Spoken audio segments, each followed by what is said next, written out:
Holmgren, Super Bowl champ, used to coach the Green Bay Packers, former offensive coordinator of the 49ers.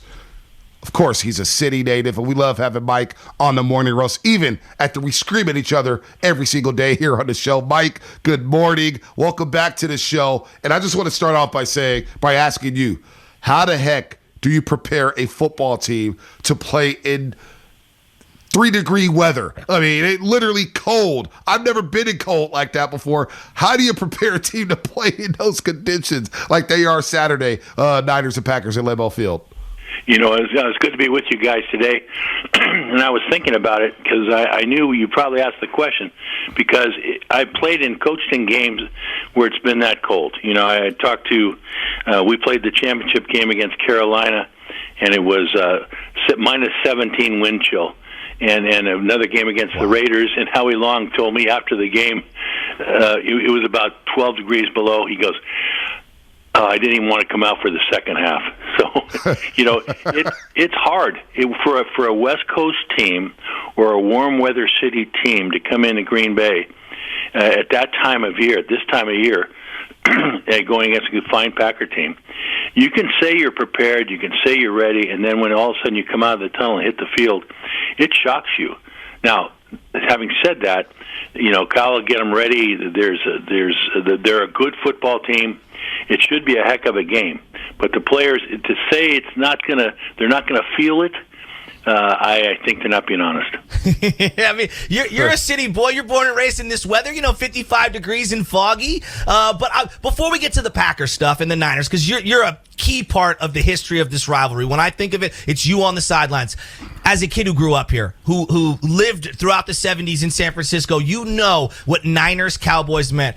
As a Niner guy back in the day, I know you're not currently, how cool was that matchup last weekend? You know, it was a great game. It was really a great game, and what impressed me most about San Francisco, particularly going on the road, that's a tough thing in the playoffs.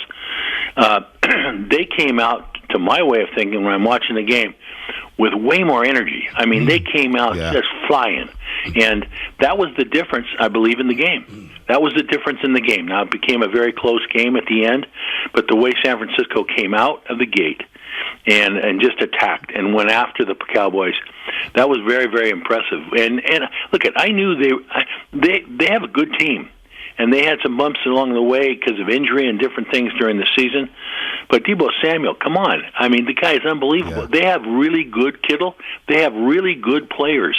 And so if they're all healthy, they could go far here now. So Mike Holmgren here on the Morning Roast on 95.7 The Game, Super Bowl champ. Of course, coached the Green Bay Packers to a Super Bowl, was a long-time offensive coordinator with the 49ers, won multiple Super Bowls here in San Francisco. He's in Lincoln Mustang when here in the city, grew up here in the city. We love Mike here on the Roast. You talk about them starting off fast against the Dallas Cowboys and how physical they played. The physicality travels, especially in the playoffs here. This Green Bay team, they've had a great year, 13-4, number one seed. They're playing at home. Can they match the physicality of the 49ers this time around? Because I don't know if they played a team as physical as the 49ers since they played the Niners in week 3 of earlier this season. Yeah, I think they can match. That's why I'm really forward to watching the football game. I think offensively, of course, you have Aaron Rodgers to deal with, but on the defensive side of the ball, the Packers' defense, in some respects, to my way of thinking, is a little bit underrated because they talk about Aaron Rodgers, Devontae Adams, they talk about those guys all the time, as they should, and sometimes their defensive team is not talked about as much, but they're good over there. So I think both teams go in good. I think they're both physical teams. And I just think, how will the 49ers handle the environment there? It's supposed to be really cold again. Yeah. How do you monitor the rust versus rest thing when you got Green Bay gets the nice bye, which is a built-in advantage, but it does feel like the 49ers, even though there's a physical toll, they've been playing playoff football for what feels like a month and a half now. Does that factor in on either side of the equation for you from a coach's standpoint? Well, I think momentum going into the playoffs is huge. And I think you're feeling good, and the players feel good. They feel it. And coming off a big win in Dallas, there's no question that building is alive this week in preparation for the Packers. And so, but still, they have to go in. And now, the only other time that it didn't work for the whole home team when I was coaching was with the 49ers, and we had the first-round bye, and then Minnesota came in. You guys might remember the game. Carter was crazy. Yeah, it upset us in the first round, and we just did not play very well. And why? Because during the 2 weeks, and Bill said this, Coach Walsh, during the 2 weeks getting ready for that game, we worked them hard. I remember we worked them hard. I think the teams are much more aware of the pacing that and getting them ready for a 2-week practice before that game. So I think momentum is important, but I believe the Packers will be ready. Let me ask you about Jimmy Garoppolo, Coach. He struggled in the second half. He had a very dynamic first half. He's played well over the last 2 weeks for the most part. Had a stumble in Tennessee, no doubt about that. Couple picks, game-changing picks. But how do you see Jimmy Garoppolo and his value this offseason? Because a lot of people are talking, maybe you could get a second round, maybe you could get a first-round pick. How do you view Jimmy Garoppolo? If you're a team out there that needs a quarterback, what would you offer up for a Jimmy Garoppolo, Coach? And how do you feel about Jimmy Garoppolo? Is he a guy who can lead your franchise to a Super Bowl, a guy who can lead your team to winning seasons? How do you view Jimmy Garoppolo? Well, I don't know him as well as you guys do, but when I watch him, the thing that hurts him on occasion are turnovers. Every once in a while he'll throw a ball and go, Jimmy, why'd you throw that? And not unlike the conversations I had to myself when Brett played, Right. Why'd he throw that? I didn't tell you to throw that. But I think he is a proven winner. I think you look at the stats when he is starting for them, they win way more than they lose.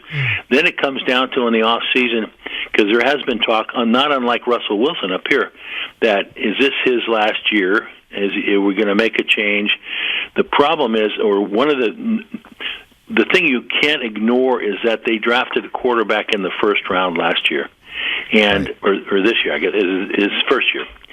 And when you do that as an organization, you are saying that at some point, he's our quarterback. You don't draft a kid in the first round and pay him a lot of money and then say, okay, we're just doing it as a backup. You're saying to your fans that he's going to be the guy. And if they think Lance is ready, and then this might be Jimmy's last go-round. Is he capable of taking you to the Super Bowl? Absolutely. And if he plays the game the way he can play it, but he's nicked up a little bit, it's my understanding. You guys would know better. And so that might factor in a little bit to how he plays. But I like him. I think is he a off-the-chart superstar, exciting type guy? No, he's just he does it well, and he does what the coaches tell him. And the combination between a quarterback and his coach, and he's got a great head coach, that works for the 49ers. So what they decide to do, I think, depends on how soon they think the young guy's ready. Would you give up a first-round pick for Jimmy Garoppolo? Would I? No. Yeah. I wouldn't do that, but I was a little conservative with those types of things. If you are a team, though, that doesn't have a quarterback, that doesn't have one, and when we came to Seattle, we had to find one. And until we found one, we were just okay as a team. But then when we found Hasselbeck and he came along, so you're always looking. If that's your feeling, you're always looking every year. And if some really good deal comes up, then I do it. But off the cuff, no. I like to keep my first round picks. Can you walk me through the relationship between the coach, especially the play caller like you were, and an injured quarterback? Like, are you guys monitoring, minute by minute, series by series? Is that dictating how you're calling the game in terms of someone's availability or what they can and can't do based on their injury? Because, Jimmy hurt his shoulder in the game. He's got the thumb injury right now. Just walk me through the dynamics between the head coach and the quarterback and what these conversations during the week and then throughout the game, how they transpire. Well, first of all, I read about his injuries in the paper today, and he was very outspoken about how he felt. Jimmy, that's a no-no, first of all. I would have had a conversation with the quarterback, said, we're not talking about this. Are you hurt? Yeah, okay, but I'm the only one that knows that, so just we'll keep it low-key here. And But calling the game, you go in with a plan, and you see what he's done in practice, and you're going to call the game accordingly. Then as the game moves along and you see that certain things can't be done, or then you have to help him. You have to help him. And maybe you throw underneath, maybe you use the tight end more, maybe you do other things, but you have planned and thought about that prior to the game. And so Kyle Shanahan is one of the best play callers in football right now, and he knows his quarterback, and so he'll do the right thing, whatever that means. But you are watching that, as the game goes along, and then when he comes off on the sideline, you're talking to him, those types of things. So no one should be surprised, during the football game itself. You should be doing what you need to do to win, but also to have your quarterback be as effective as he can be. Coach, if Jimmy can't go, would you feel comfortable with Trey Lance starting in a game like this? I think it'd be hard. I think it's really hard. You know what? Every once in a while in my career, there were times when, that we had to deal with that. Something happened to a quarterback, and you had to go with your backup guy, and then there you really have to talk about and think about how you're going to proceed and the plays you're going to call and what kind of game plan you're going to put in. The wild card is that he can really run, and so if you get a young guy who, isn't as polished, if you will, or experienced as your veteran, but he can run, so he can make things happen, and then that can be very, very good. But it's hard. It's hard for a young guy in that situation. Mike, before you get on out of here, we have to ask you, Niners-Packers, 4 years in a row in the 90s, obviously had the game with Jeff Garcia as well. What did it mean to you, and what's some of your favorite moments? Because ours is going to be the catch, but you were on the other side of it. You were kicking our butt for 3 straight years. What did Niners-Packers mean to you, Coach? Well, it was huge for me, and my players. I every once in a while I'll read something or hear something that one of the players will say, when we played the 49ers, Coach Holmgren, he was different that week. I don't know what that meant, but I was fired up, and you know what? It's like playing against your brother in the backyard. You love him, but you go. It's life and death, in basketball or whatever it is. And so, I'd get ready, and one of the biggest wins we had was, again, we were the wild card, and the 49ers had the bye, and we went in and we upset them in '95. Oh yeah, and Adam Walker. Yeah, and that really told me and told our team, because the 49ers with Steve and all those guys, they were really good. That told our team that, okay, we're here now. Now we can compete with anybody. And so I remember that game. We had a lot of big games, and a lot of times, Steve Mariucci worked for me where you know the other guy very, very well on the other sideline. Yeah, you to say it's just another game, that's absolutely not true. It was a big, huge game for me.